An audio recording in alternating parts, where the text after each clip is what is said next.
안녕하세요. 저는 오늘 등소평에 대해 발표하게 된 2학년 4반 권신영입니다.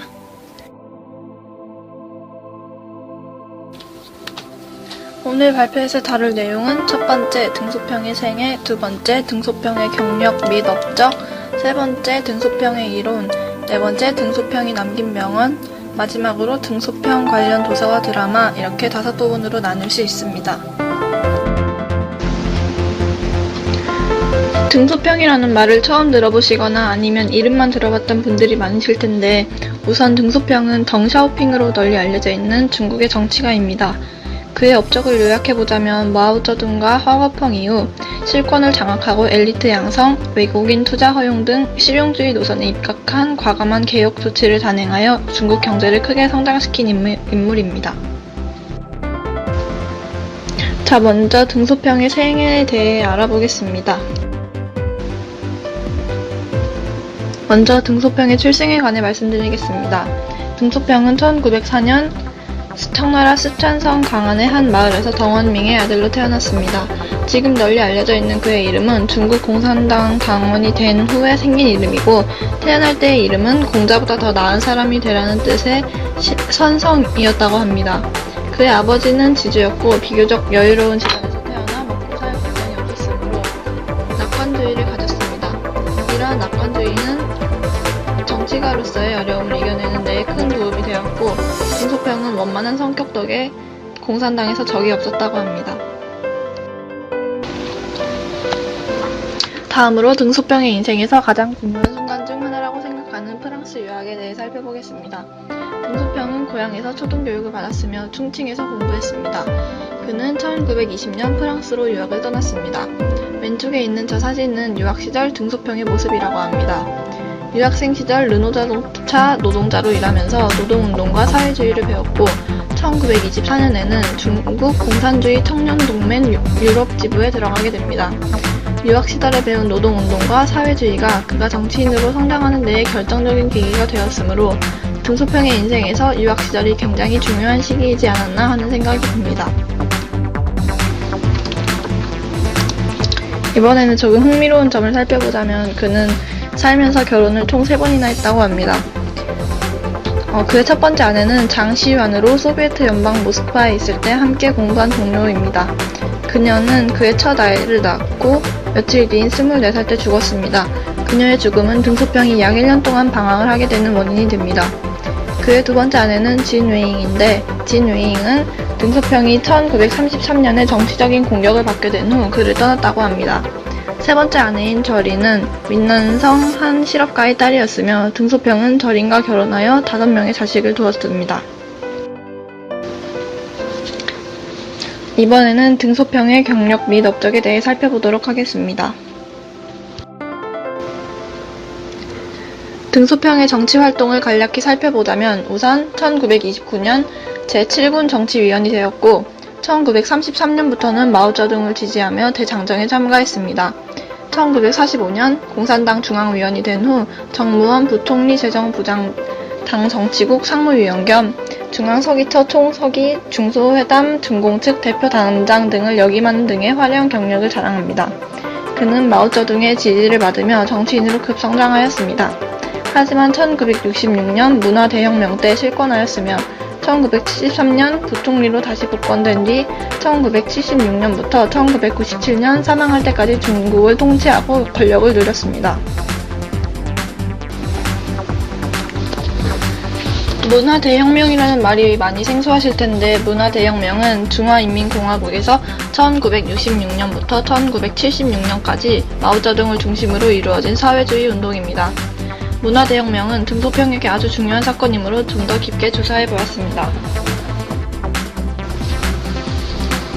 문화대혁명은 쉽게 말해 대약진 운동 실패 이후 생긴 사회주의 문화를 건설하기 위한 운동이었습니다.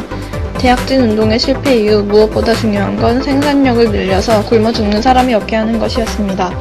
그래서 국가가 산업을 장악하는 정책을 바꾸려는 움직임이 나타났습니다.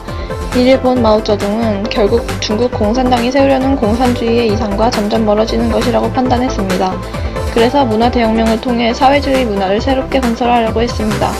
1966년 자본주의적 사상 문화 습관을 몰아내자며 벌어진 문화 대혁명에 동원된 사람들은 대학생과 중고등학생이 중심이 된 홍위병입니다. 여기서 대학진 운동이란 중국 정부가 추진한 경제의 고도 성장 정책을 말합니다. 문화 대혁명의 전개 과정은 매우 복잡하지만 조금 짧게 줄여보자면 1966년 8월 천안문 광장에서 100만인 집회가 열렸고 이곳에 모인 홍위병들은 전국의 주요 도시에 진출하였습니다. 그들은 마오쩌둥 사상을 찬양하고 낡은 문화를 일소하기 위하여 대대적인 시위를 전개하였고 전국 각지에서 실권파들이 장악한 권력을 무력으로 탈취하였습니다. 이에 실권파들이 완강히 저항하고 홍위병의 내분이 발생하였습니다. 홍위병들은 추방을 당하고 마오쩌둥의 절대적인 권위가 확립됩니다.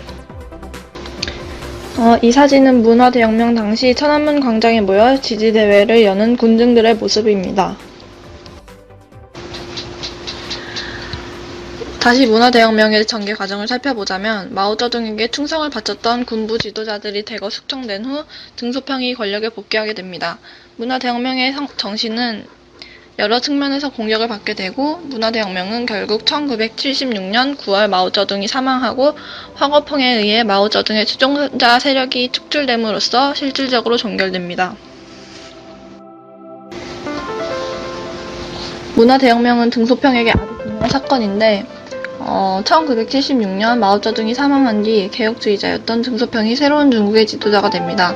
등소평은 자본주의와 공산주의를 적절히 합치기를 원했고 이 정책으로 등소평은 세계에서 찾아볼 수 없는 중국식 사회주의를 탄생시켰으며 중국 경제는 놀라울 정도로 발전하고 중국의 개혁과 개방 정책을 본격적으로 추진하는 계기가 됩니다.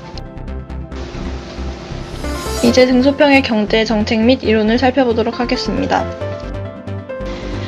가장 널리 알려진 그의 이론을 살펴보면 먼저 흑묘백묘론이 있는데 그 뜻은 검은 고양이든 흰 고양이든 쥐만 잘 잡으면 된다는 뜻입니다. 다시 말하면 자본주의든 공산주의든 상관없이 중국 인민을 잘 살게 하면 그것이 제일이라는 뜻입니다. 이 이론은 1980년대 중국 시장 경제를 대표하는 용어로 알려져 있습니다. 그 다음으로 살펴볼 정책은 삼보주의인데 첫 번째 발걸음은 원바오라고 하고 중국 인민이 먹고 입는 문제를 해결하는 초보적인 단계입니다. 두 번째 발걸음은 샤오캉으로 생활 수준을 중류 이상으로 끌어올리는 것을 말합니다. 세 번째 발걸음은 제동사회의 실현이고 중국의 현대화를 실현시키는 것을 말합니다.